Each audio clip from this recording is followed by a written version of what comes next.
Hey everyone. Uh, I was trying to figure out how to do this particular video because uh, around 1996, 1995 is around the time that I really started to really stretch my writing abilities to try to write. I honestly, that's where I found the passion for doing that. And since it's 30 years later, I kind of have my own interest and ideas of where I've been, where am I going, and all that.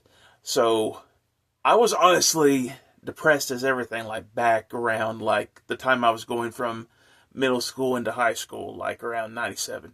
Uh, Half of that was because I had already, around 96, was passionate about writing and was honestly depressed mainly because I had not written an entire book because I was particularly inspired at the time by Amelia Atwater's Road, who had written a vampire novel, and she was only 13, and I was a year behind. So when I once I was passionate to write, I was depressed as everything that I could not write anything long enough for a book like that. That did strive on to admittedly try to get a novel published before I left high school. And that did not work out at all. I did have one book, which I always call a pure flicks story if done by David Lynch, because I was into doing the weird stuff. And even my ninth grade English teacher even wrote on my yearbook the next Stephen King, because I would share with her my short stories that I was already writing, and of course I was into horror like most guys my age were and all of that. Then I tried to go into journalism because I thought okay, I could be the next Roger Ebert or something like that, because that's two of my passions. I loved movies and I loved books, so I said that would be a genius occupation for me to be the next Roger Ebert, because I loved his written novels, as written reviews, as much as I liked the show itself. And I also read a lot of the Land of Journal Constitutions reviews and all that. So that was a passion. I started into journalism as a journalist major my first year of college. I switched over to English because that was where I wanted to. I thought I think I was convinced by my advisor English majors were guaranteed more jobs. And of course, going out of college, I'd also taken a screenwriting course. So I was half and half, writing short stories, attempting a novel, and attempting to write screenplays, all while I was trying to earn a living as a substitute teacher, which lasted about 9 years. And I was let go, and then went to do my next job at YPAF, which was a motor assembly worker. But even then, I was still writing, and I was still attempting to get a novel written. And fortunately, around 2019, I had finished the first draft of Kalashar Nights, which ended up being the first novel I got out there, a young adult fantasy novel. And I spent a year and a half sending that one. And here's the question: why didn't I get a novel out when I was a substitute teacher? Well, I hate to tell you, but just like a regular teacher, there is a workload involved in that. It's not quote unquote kid sitting, babysitting, blah blah blah. No, you're expected to do the same amount of work as a regular teacher would. Most never think about that, but I think one of the biggest issues I had was that I'm pretty sure I haven't seen a psychiatrist or anything like that. I'm pretty sure I have ADD, and I'm pretty sure I have OCD. I have some kind of combination between the stuff because I'm obsessed with certain aspects and deals, but I also cannot pay attention for too long. I will immediately zone out at times, even when I'm directly conversating with somebody.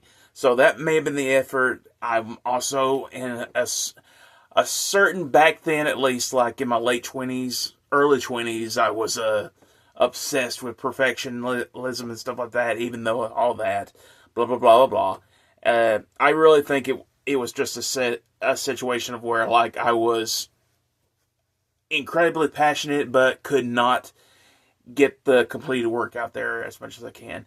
Um, is that a fault of mine? I really think it's like I came up with like too many ideas that I could not focus on just one. A lot of them I still love, and a lot of them will never see the light of day just because that's back then and this back then.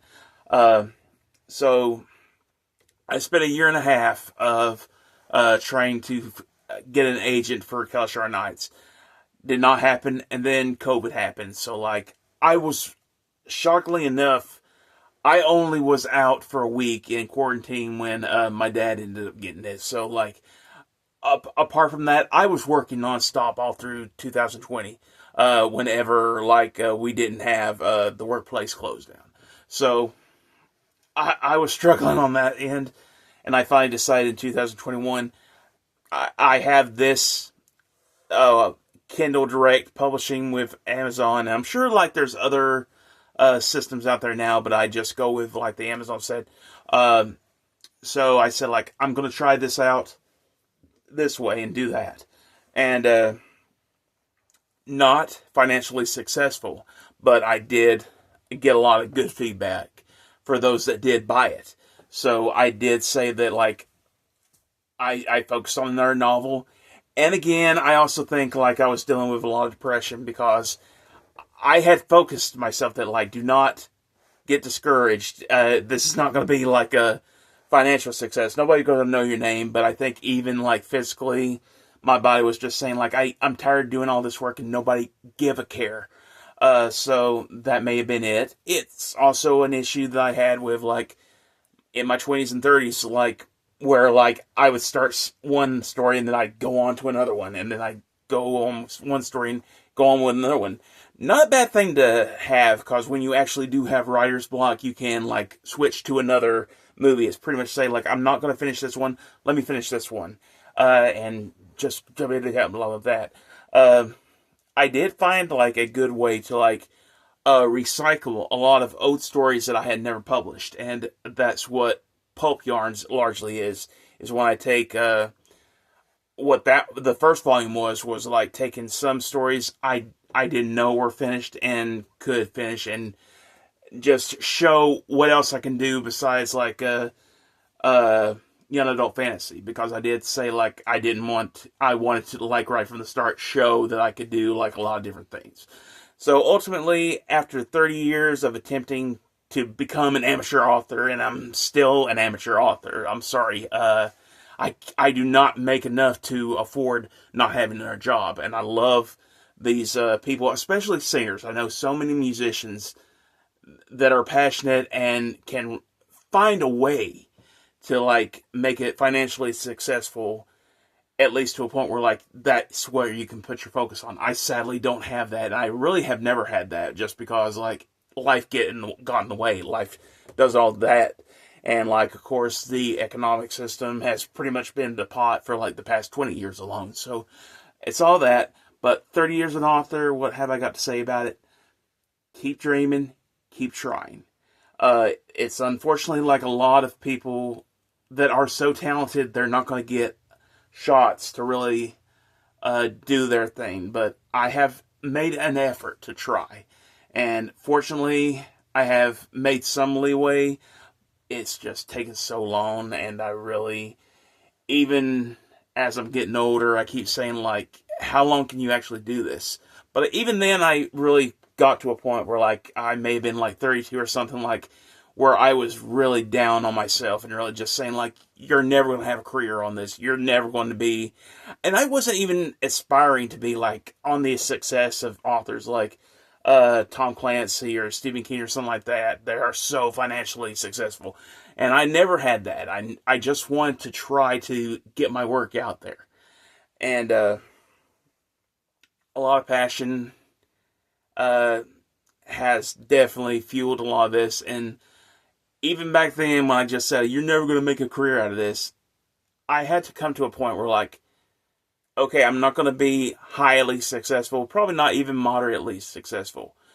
Do I still love doing this? Do I still want to keep doing this? Honestly, I do. It's never changed for me. I would love to have that project where, like, could financially stabilized me so well that I could keep on focusing on writing, focusing on anything like that. But I'm not a quitter on anything. So unfortunately, that also means I've taken workload that's needful financially and just do that. Uh, just a thought on that. I'm 43 right now. I at least have 3 books out there, and they're all various. I'm very proud that they're out there. I hope I can do more. I strive to do more. It's just a matter of like, is my mind going to like allow me to keep going, or is my body going to keep allowing me to keep going? Hopefully it will. I can't promise tomorrow. I never could. But hopefully, I thank everyone that has helped me over these 30 years and never like been a bitter pill about it. Even my dad, he is not a reader. None of my family are really readers, even though like I do have aunts or cousins that like say they're big on reading and they don't really, because we haven't had those discussions about latest books and everything like that. But the thing that really got to me is like I remember in particular my dad. Uh, Me and my dad are pretty much, we got like the same goofball kind of personality, but we're very different people. He is a very much a Bob Vila.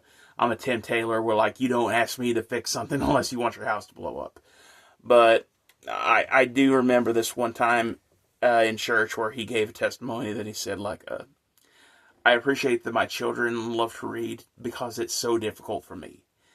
Uh, that meant the world to me. And even I know for sure he has never read any of my books that are out there, in what looked at any of the copies that I have at the house. So, uh, I just think that like a lot of people, if they can't be supportive, uh, vocally towards me, have never been on the point of like, stop this, just like get a real job, blah, blah, blah, like that. I've definitely appreciated it. I'm sure like a lot of other people appreciate it too. So this is Vanny Ryan, Brad Watkins, thanking you for keeping me up on this journey. You've been a lot to me, everyone. Thank you.